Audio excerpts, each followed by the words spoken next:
तुमच्यावर पडलेला गद्दारीचा डाग धुवून काढण्यासाठी आम्ही मदत केली. तुमचे उमेदवार निवडून आणले. तुमच्याकडून एकही रुपया घेतलेला नाही. तुमच्यापेक्षा उद्धव ठाकरे हेच बरे, अशा विखारी शब्दामध्ये मनोज जरांगे पाटील यांनी एकनाथ शिंदे यांच्यावर प्रहार केलेला आहे पहिल्यांदाच. आणि म्हणून चर्चा केली पाहिजेत राजकीय दृष्टिकोनातून. आता याच्यामध्ये राजकारण कुठून आलं, तर ते महायुतीमधून आलेलं राजकारण. म्हणजे अंतस्थ वैर, विळ्या भोपळ्याचं सख्य. तत्कालीन मुख्यमंत्री एकनाथ शिंदे आणि तत्कालीन उपमुख्यमंत्री व गृहमंत्री देवेंद्र फडणवीस आणि विद्यमान गृहमंत्री देवेंद्र फडणवीस आणि विद्यमान उपमुख्यमंत्री एकनाथ शिंदे यांच्यामध्ये असलेलं राजकीय वैर. आणि या राजकीय वैरामध्ये सामाजिक मुद्दा, सामाजिक मागणी कशा प्रकारे भरकटली जाऊ शकते, असंतोष कसा निर्माण केला जाऊ शकतो, गैरसमज कसे निर्माण केले जाऊ शकतात, आणि जिथे मराठा समाजाला कुणबी प्रमाणपत्र द्यावं असं विद्यमान सरकार हैदराबाद गॅझेटियरचा उल्लेख करून तो संदर्भ देऊन जी.आर. काढतं आणि मग जात पडताळणीच्या नावाखाली ते प्रमाणपत्र नाकारले जातात. नंतर ही काय खिळी आहे? हा जाब जरांगे पाटील यांनी विचारला. काल त्यांच्या ज्यावेळेला लक्षात आलं की अनेक कुणबी प्रमाणपत्र जे ते आता बेदखल करण्यात आले आणि ते नाकारण्यात येत आहेत जात पडताळणी म्हणून, तसं त्यांनी सांगितलं की मी सविस्तर माहिती घेईन आणि उद्या बोलेल. त्याप्रमाणे ते आज बोलते झालेले आहेत. एकनाथ शिंदे यांच्यावर ज्या पद्धतीने त्यांनी आग पाखड केलेली आहे, तर एकनाथ शिंदे यांनी सबुरीचं एक उत्तर दिलेलं आहे. हा एकूणच विषय हा महाराष्ट्राला अतिशय लाजिरवाणा झालेला आहे. त्याचं कारण आहे की राजकारण, समाजकारण नाही, राजकारण जास्त कारणीभूत आहे. आणि मग इतका मोठा संवेदनाक्षम विषय जो आरक्षणाचा, त्याच्यावर लाखो लोक रस्त्यावर येतात, मागणी करतात. ओबीसी विरुद्ध मराठा हे सगळं होतंय, आवर्जून ते भांडण लावलं जातंय. डीएनए मध्ये आहे आमचे ओबीसी, आणि तुमच्या ताटातलं काढून मराठ्यांना आम्ही काही देणार नाही.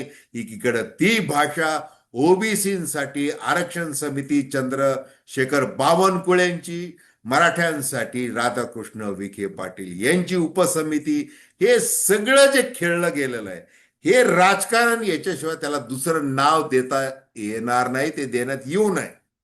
मग सरकार प्रामाणिक आहे का?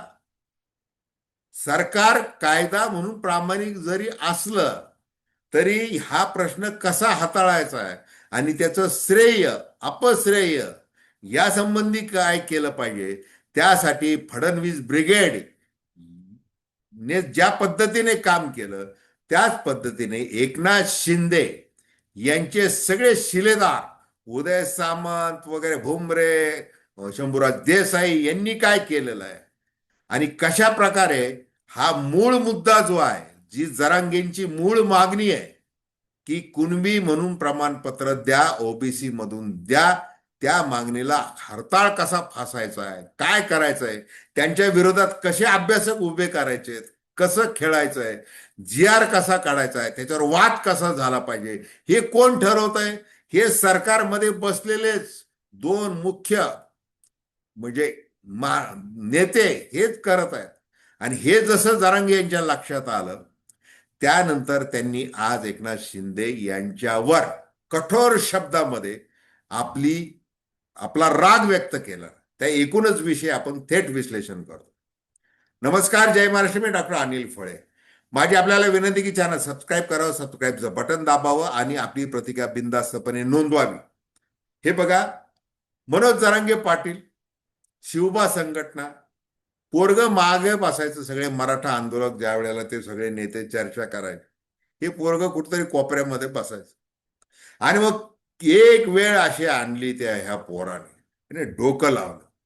हा कुठल्या राजघराण्यातला नाही, हा कुठला बागायतदार नाही, हा फक्त याला समाजाविषयी आपल्याला रस्त्यावर उतरायचं, उपोषण करायचं.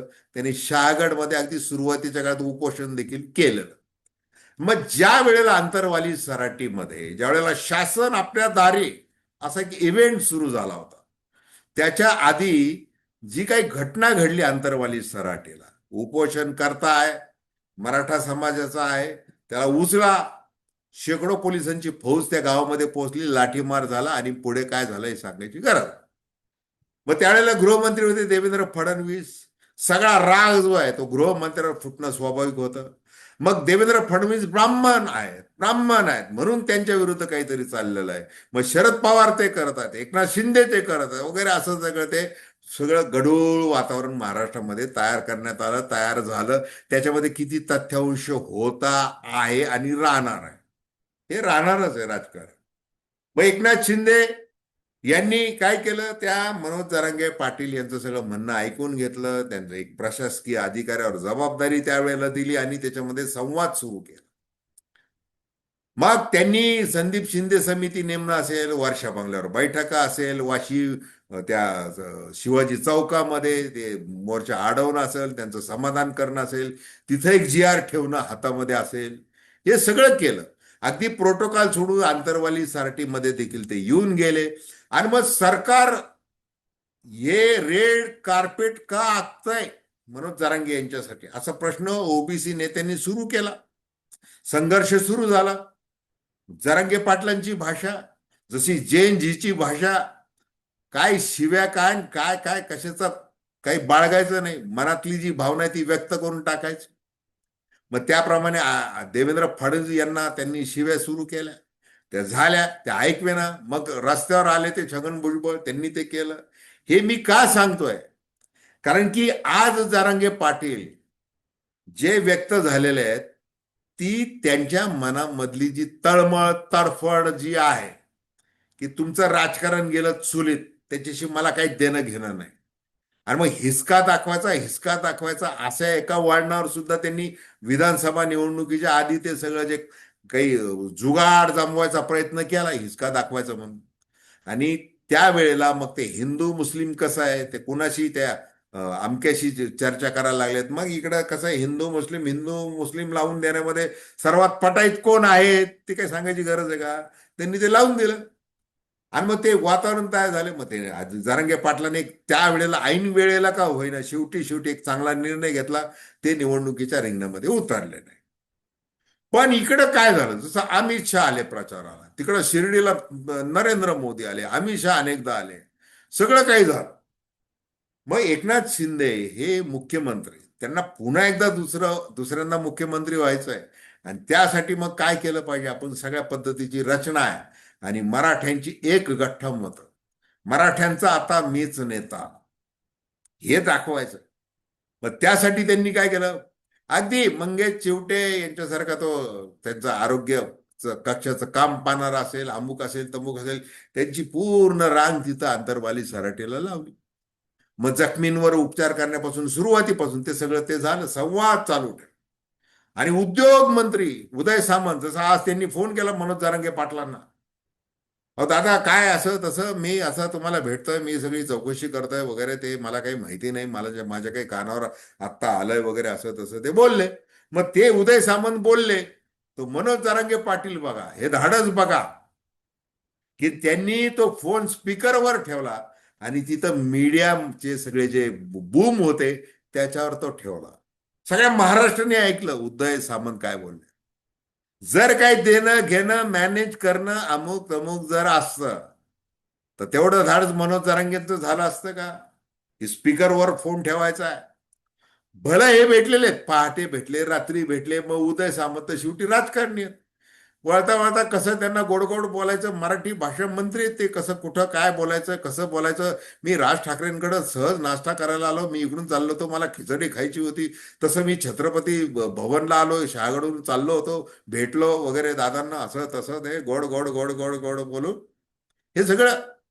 मग जसं अमित शहा प्रचाराला आले, लोकसभा निवडणुकीत, विधानसभा निवडणुकीत, इकडं तिकडं, त्यावेळेला फलक काय लागायचे, शिंदे सरकार मराठा सरदार, हे असे फलक लाव. जिथे अमित शहा भाजपच्या पदाधिकाऱ्यांना संबोधित करतात आहे, तिथं बाहेर हे फलक लागलेले. शिंदे सरकार, मराठा सरकार. आपण देवेंद्र फडणवीस अस्वस्थ. मग आता करायचं काय? मग आता ते झाले आता देवेंद्र फडणवीस मुख्यमंत्री. मग आता आता फेस करा मनोज जरांगेंना. मग अधून मधून दरेगावला गेले एकनाथ शिंदे, सगळं ते झालं. आणि मग ते उदय सामंत वगैरे ती माळ आपली शंभूराज देसाई वगैरे ते चाललं ते. आम्ही तेलंगणाला गेलो, आम्ही तिकडे गेलो, आम्ही हे कागद पाहिले, आम्ही ते कागद पाहिले. मग शेवटी जरांगेंनी ज्या वेळेला नाक दाबलं मुंबईमध्ये जाऊन गेल्या सप्टेंबरमध्ये, मग नाक दाबला आणि सांगितलं आता खूप झालं. जसं ते दिल्लीमध्ये जंतर मंतरवर गेले हे पोरं जैनजीचे, बरोबर धर्मेंद्र प्रधानाचा राजीनामा पडलाच.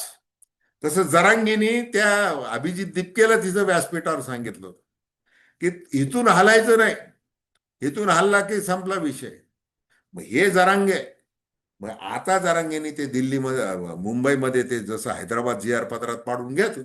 आता तो कसा चुकीचा आहे, तो त्याच्यामध्ये कसं काही होत नाही, मराठा समाजाची फसवणूक झालेली आहे, जरांगेंना काही कळत नाही वगैरे असंही म्हणणारी एक काही नेते मंडळी, अभ्यासक वगैरे आहेत. आपल्याला त्या वादात पडायचं नाही. ते काय आहे आणि कसं काय होणार आहे दोन्ही बाजूने ते सांगितलं जातं. याच्यामध्ये राजकारण, आणि या राजकारणामुळं हा खेळखंडोबा होत आलेला आहे. पूर्वीच्या काळी तेच झालेलं आहे. शरद पवार असो, नाही तर अमुक असो, नाही तर तमुक असो, हे सगळं असा हा खेळखंडोबा आहे. आणि तो महाराष्ट्राला भोगावा लागतोय. वर्गामध्ये भेदाभेद निर्माण करून टाकलेला आहे. काय झालेलं आहे ते बीडमध्ये, काय पूर्ण महाराष्ट्रात काय झालेलं आहे. मग ज्या वेळेला जरांगे पाटील म्हणतात आता ते पश्चिम महाराष्ट्राच्या दौऱ्यावर निघालेले आहे, म्हणजे उद्यापासून त्यांचा तो दौरा आहे की तुम्ही सातारा गॅझेट, कोल्हापूर, हे सगळं याचा विचार करा, तेही लागू करा. मग शिवेंद्रराजे भोसले, उदय सामंत हे सगळे फोन करायला लागलेले आहेत. आणि मग आता 29 ऑगस्ट ही तारीख दिलेली आहे. सगळ्या राजकारण्यांनी मिळून सर्व पक्षीय बैठकाचे नाटकं झाले, अमुक झालं, तमुक झालं, हे सगळं पार पडलेलं आहे.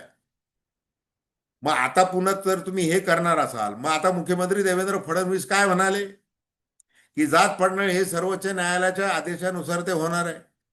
मग आता जर याच्यात मध्ये जर काही अडचण आली, हैदराबाद गॅझेटरचा तो जी अंमलबजावणी करताना आणि ते दिल्यानंतर, तर त्याला आन्सरेबल कोण राहणार आहे? राज्य सरकार राहणार आहे. राधाकृष्ण विखे पाटील त्या आझाद मैदानावर शब्द देऊन बसलेले आहेत की आम्ही काळजी घेऊ, न्यायालयीन खेटा काय मारायच्या काय करायचं आता मारा. मग याला हे कसं पूरक आहे? कायदा मोडा असं कुणीच म्हणणार नाही. मग एवढे मी पुरावे दिलेले आहे, कागदांचे पुरावे ते आज दाखवत होते, मोठ्या द्वेषामध्ये ते दाखवत होते. म्हणजे त्यांच्या मनातले ज्या काही भावना आहेत, त्या भावना म्हणजे केवळ असं काहीतरी प्रदर्शन करायचं, मी रागवतो कसं, मी धारेवर कसं धरतो, याच्यापेक्षा जी तळमळ त्यांच्या हातामध्ये जे कागद होते त्याच्यातून ती दिसून येत होती. आणि हे हे चाललेलं आहे. आणि जरांगे पाटलाच्या मागे गर्दी काय?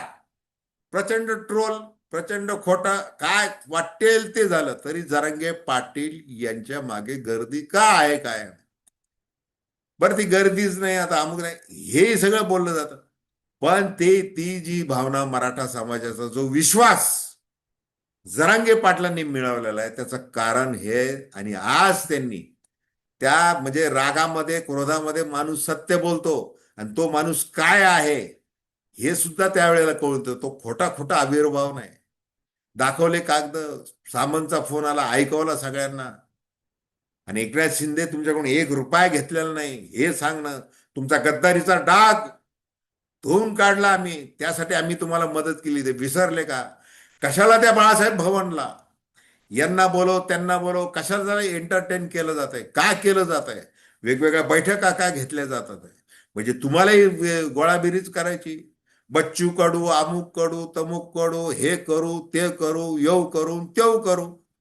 मग पहिल्यांदा मनोज जरांगे पाटील यांनी मारलेला टोला हा एकनाथ शिंदे यांना बसलेला किती आहे? आता ते म्हणाले की काय हे गैरसमज झालेला आहे, ते आम्ही दूर करू. आणि मी मुख्यमंत्री असताना 10% एसईबीसीचं कसं आरक्षण दिलेलं आहे आणि समिती कशी नेमलेली आहे वगैरे वगैरे ते त्यांनी सांगितलेलं आहे.